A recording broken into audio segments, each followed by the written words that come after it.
আসসালামু আলাইকুম everyone, welcome to Sonia cooking and ব্লগে সবাইকে ওয়েলকাম জানাচ্ছি। আজকে আমি বানাতে যাচ্ছি একদম ঘরোয়া স্টাইলে দারুণ স্বাদের মুরগির মাংসের ভর্তার রেসিপি। এমন মজাদার ভর্তা একবার বানালে বারবার খেতে ইচ্ছে করবে, তাই ভিডিওটি শেষ পর্যন্ত অবশ্যই দেখবেন। আর শেষে আমি ছোট্ট একটা সিক্রেট টিপস শেয়ার করেছি, তাই ভিডিওটি সবাই ফুল ওয়াচ করবেন, নয়তো অনেক কিছু মিস করে ফেলবেন। আর খুব সহজ উপায়ে ঘরোয়া মশলায় দারুণ স্বাদে ভর্তাটি তৈরি করে দেখাবো। কথা না বাড়িয়ে আমি মূল রেসিপিতে চলে যাচ্ছি। প্রথমে এখানে আমি মিডিয়াম সাইজের 7 থেকে 8টির মতো পেঁয়াজ আমি নিয়ে নিয়েছি। পেঁয়াজগুলো আমি ছোট ছোট কিউব করে কেটে নিয়েছি। এখন কেটে নিব মিডিয়াম সাইজের এখানে একটা রসুন নিয়েছি।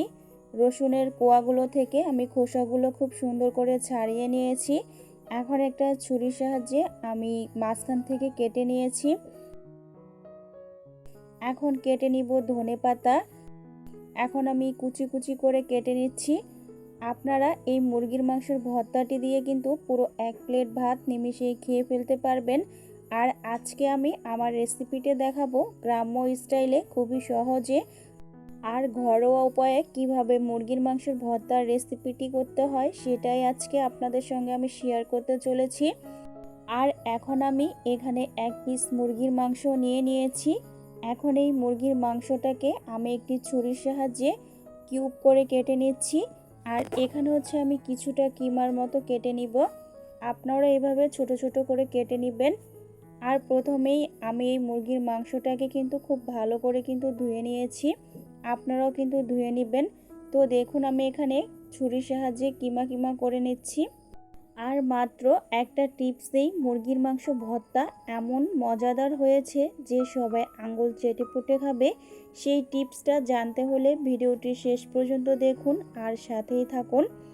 আমি এখন এখানে হচ্ছে শুকনা মরিচ নিয়ে নিয়েছি আর সব কিছু খুব সুন্দর করে আমি কেটে নিয়েছি। এখন চলে যাব রান্নায়, তাই চুলে একটা প্যান বসিয়ে দিয়েছি।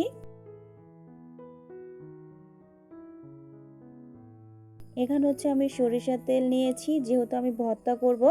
আপনারা চাইলে কিন্তু সয়াবিন তেল দিয়েও করে নিতে পারেন। আর এখানে 10 থেকে 12টার মতো শুকনা মরিচ নিয়ে নিয়েছি। এখন আমি এই মরিচগুলো খুব সুন্দর করে তেলের ভিতরে হচ্ছে ভেজে নিব।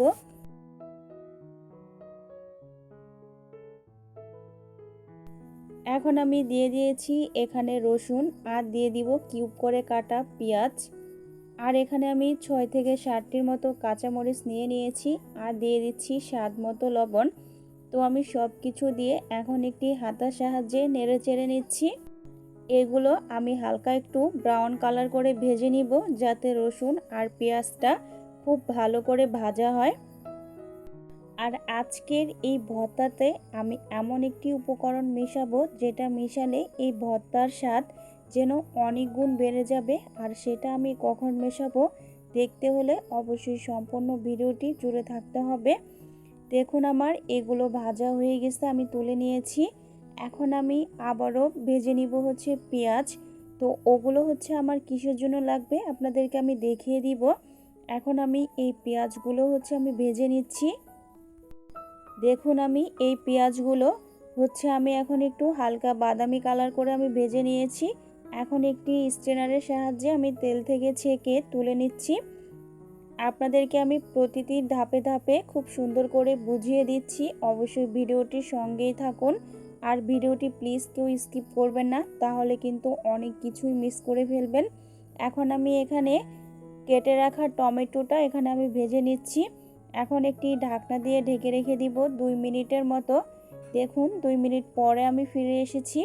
এখন আমার টমেটোগুলো কিন্তু ভাজা হয়ে গেছে। আমি আরেকটু নেড়েচেড়ে কিন্তু তেল থেকে ছেঁকে কিন্তু তুলে নিব। আর এই টমেটোটা সিদ্ধ হতে খুব বেশি সময়ও লাগবে না। এখন আমি ভেজে নিব মুরগির মাংস, যে আমি কিমা করে রেখে দিয়েছিলাম। তো ওটা হচ্ছে আমি ভেজে নিয়েছি। আর আমার প্রায় 1 পিস মুরগির মাংসতে প্রায় 1 কাপের মতো হয়েছে।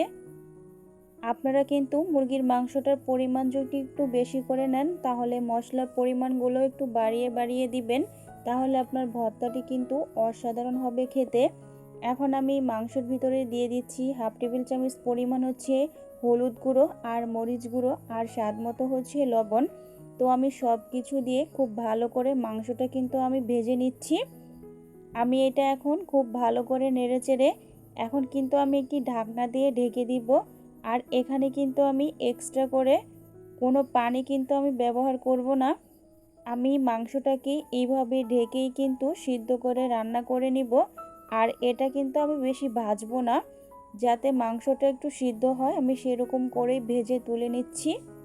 আর আপনাদের হাতের কাছে যদি কোনো সবজিপাতি ঘরে না থাকে তখন কিন্তু আপনারা ফ্রিজের এক কোণায় পড়ে থাকা এক পিস মুরগির মাংস দিয়েই কিন্তু ভর্তা করে পুরো পরিবারে মিলে কিন্তু খেয়ে নিতে পারেন।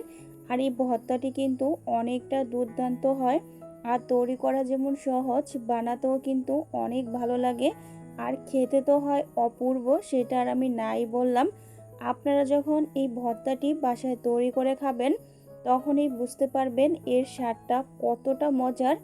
আর এই ভর্তাটি অন্য লেভেলে নিয়ে যাবে, আপনারা ভর্তা করলেই বুঝতে পারবেন।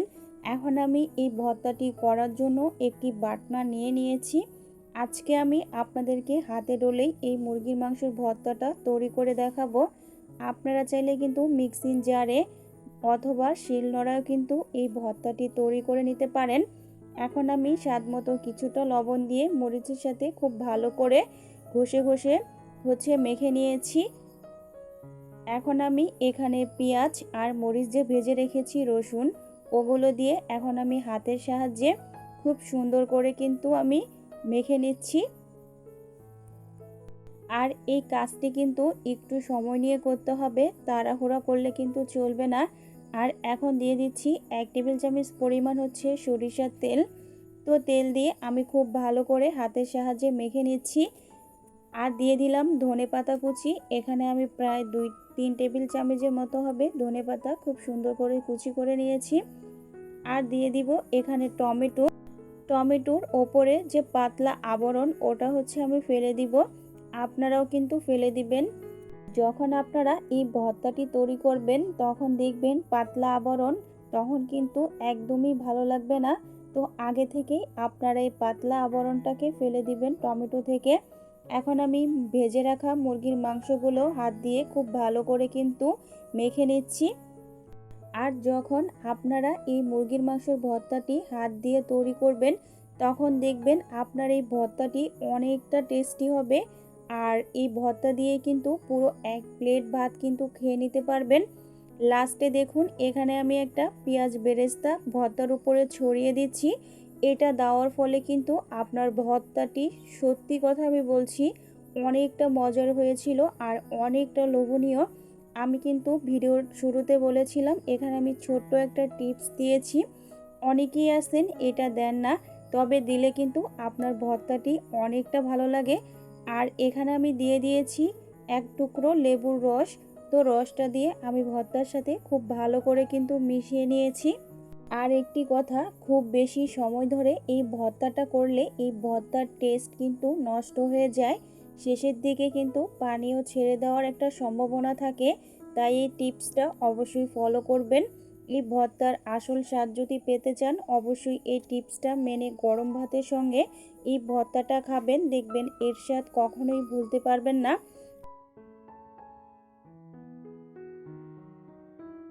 এত সময় যারা আমার ভিডিওটি দেখেছেন আপনাদের সবাইকে অসংখ্য ধন্যবাদ। আর পরবর্তী এর চেয়েও অনেক মজার একটা ইউনিক ভর্তার রেসিপি নিয়ে আমি আপনাদের সামনে হাজির হব। আজকের মতো এখানেই বিদায় নিচ্ছি, দেখা হবে নেক্সট কোনো রেসিপিতে। আল্লাহ হাফিজ।